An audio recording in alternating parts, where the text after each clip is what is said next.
This video is about how to behave in the workplace. So the first and most important thing that we should talk about here is professionalism. In general, like all workplaces are a little bit different, so you should take a look around the workplace and see how other people are kind of behaving and kind of what the culture is in that workplace. But in general, and these will be basically true no matter where you're working, be on time, work hard, be serious. Not that you can't have fun or joke around, but be serious in doing your job. And we'll talk a little bit more about how that might look later. Treat others with respect, and we'll talk a bit more also about how to interact with other people. Be reliable and capable. Like if you say you can do something or that you're going to do something, make sure that you are actually going to do that, and people are able to rely on you. In terms of how to dress, again, you see what the workplace culture is, or in some workplaces there is a dress code. Some jobs it doesn't matter so much, but other jobs it will matter. Some jobs need kind of formal wear. That's going to be usually more in kind of the business world, banking and such things. A lot of jobs are kind of not quite formal, but kind of neat and presentable. Maybe not just super casual, but a little bit dressed up. Yeah, in general, neat and tidy is kind of the minimum standard in most cases.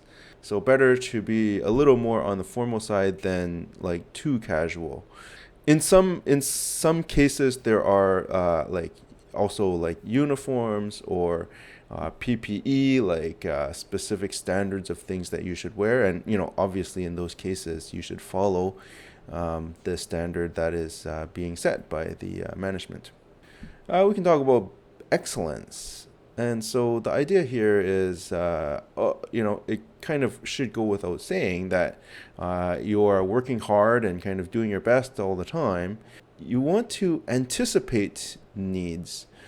So you want to take care of things before your boss or manager asks you to do it. And so, to do that, you might have to figure out stuff yourself. This may require extra hours of you learning things or reading up on things or whatever it is, so that you can do what needs to be done. Ask for help if you need it, but generally better to, if you can, better to do it without requiring help than asking for help all the time. Volunteer for kind of extra assignments or extra projects to do. When you work, make sure that the work that you're doing is at a high level, both in terms of quality and also in terms of quantity. You want to make sure you're getting a lot done, but the work that you're getting done is high quality. Be a leader, and that doesn't mean that you have to be have the official role as a leader or be paid as a leader. But if you are, if you just take the lead on things, that's going to get noticed. And also work with a variety of different people. The more people you are able to work with, the more you can, see of the organization, and the more people that know you and that and we'll talk a bit more about that when we talk about networking. But yeah, in terms of if you ever want to get ahead in the workplace, these are the kind of things that you need to keep in mind. If you just want to be, kind of just keep your job but do the minimum, you don't necessarily have to do all this stuff. But if you want to, advance, then these are the kind of things. I hear a lot of people who are in management roles talking about emotional quotient or emotional intelligence. They call it EQ for emotional quotient. And really, it's about how you relate with your emotions and how you interact with others, kind of taking into their emotions and your emotions into account. And so there's a couple of different, definitions or ways of thinking about this. I have them listed here. So perceive emotions, use emotions, understand emotions, and manage emotions, both in relation to your own emotions so that you can kind of control yourself, and also in relation to other people's emotions, whether they be your manager, your colleagues, or people who you are managing. Another way of thinking about emotional intelligence is a common way of thinking about it is with these categories. And so self-aware, know your own emotions, how they impact others, how you can use them in decision making. Be aware of yourself, I guess. Don't let yourself be have these runaway emotions or something that you don't even know how you're feeling and you're making decisions. Can lead to bad consequences. Next one is self-regulation, so you can control or change your emotions to adapt to different circumstances. So that's about, I'm sure we talk about self-regulation. You probably saw it in like elementary school, they talk about this stuff a lot. And, by the time you're here in high school, we don't talk about it as much because most people have kind of figured that out more or less. But yeah, definitely, it seems from what I've heard, like in the working world, some people are still kind of trying to work these things out. Third one is social skills, so how you manage your relationships with others.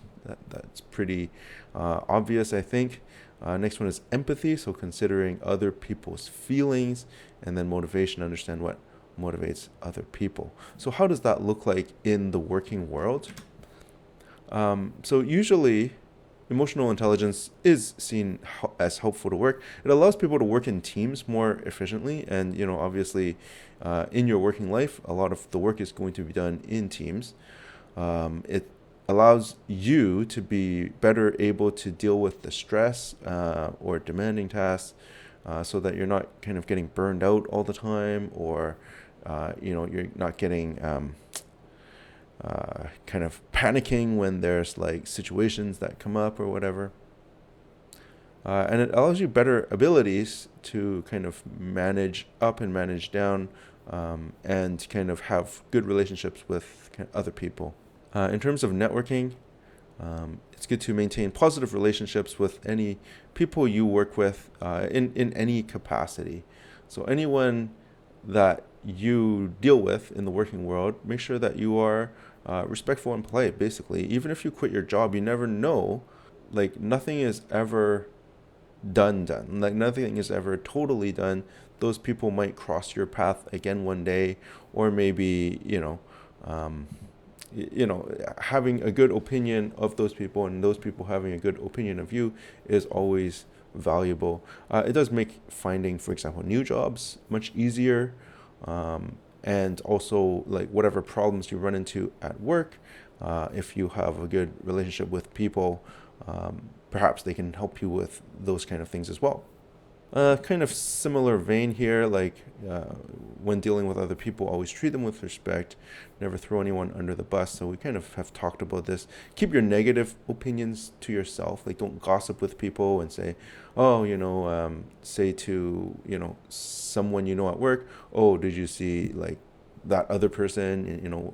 They're so, say kind of bad things about them. Don't burn your bridges. And you don't be friends with everyone as well. Not that you can't be friends, but it's not necessary that you're friends with everyone. You're there to work with them, have a professional relationship, have a respectful relationship, but it doesn't mean that you have to be friends. Sometimes you have bad colleagues or bad boss. When you run into those kind of situations, just do your own job as best you can. Keep it professional, and I would say keep it more on the formal side. If it's possible, tell them kind of specifically, what the issues are that you think that is a problem, but like not in a negative way. If you can try not to do it negatively, maybe in a positive way. You could talk to your boss or manager about it, especially if you see that person is kind of not pulling their weight for whatever reason. But at the same time, you don't want to be seen as like a whiner who's like just bringing every problem to that you can't solve your own problems kind of thing. sometimes it gets bad enough, especially if it's like someone who is managing you, or maybe like the company is treating you in a really poor way. If all else fails, sometimes you do need to find another position or another company or organization to work at. Managing up. So the person that you report to, your boss or manager, is important. Obviously, they're going to be doing assessments of you and job reviews and stuff like that. They can also provide opportunities to you, recommend you for different things. Like if they see that you are, like a rising star, then they might have other opportunities that they may recommend you for. So that's always a possibility.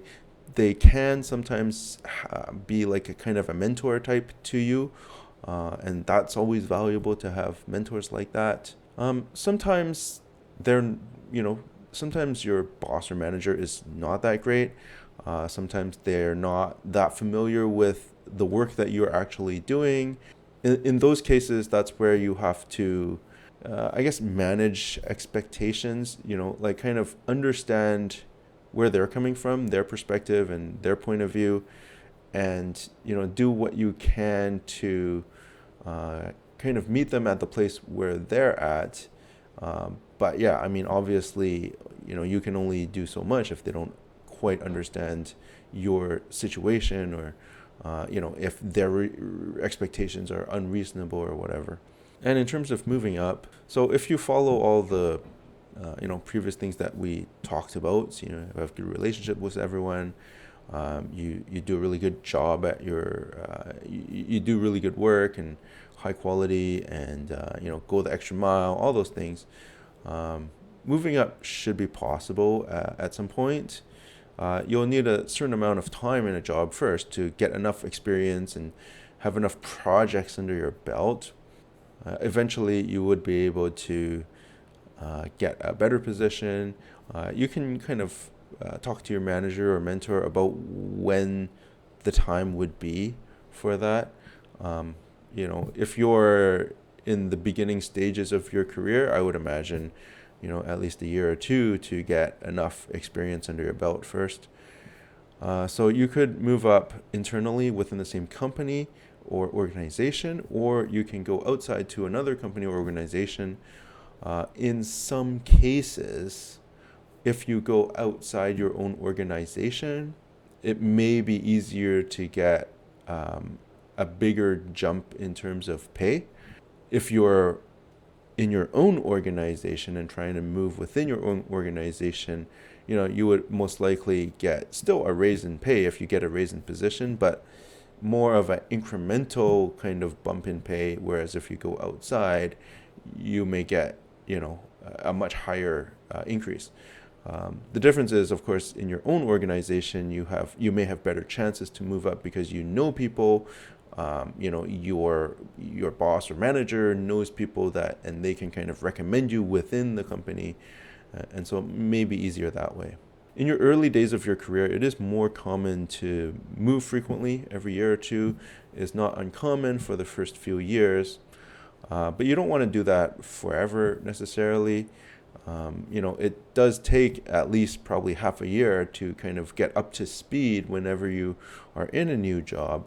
And so, yeah, like if you're moving every year, you're spending a lot of your time just kind of getting up to speed on everything and not a lot of time doing the real work. And also, one last thing to keep in mind, some career paths have more room for growth than others. And so before you start down a career path, you should take a look and see what opportunities there are there for advancement. I'll give you a couple of examples. For example, in business world, really, there's lots of room and lots of opportunities there if you are really good at your job. Yeah, like there's many different roles that you could potentially do. Whereas if you are in, for example, a teacher like me, where can you move up to? Well, the only real option is like you can become a principal. And if you don't want to become a principal, options are kind of limited. There are other things out there. You could become like a, corporate educator or something like that. But, realistically, there's not a lot of opportunities, and if you don't want, to become like a principal administrator, then that is then that might not be like the right profession for you. All right, so that's it about the working world and workplace behavior and stuff. Hope that was informative, and we'll see you in the next video.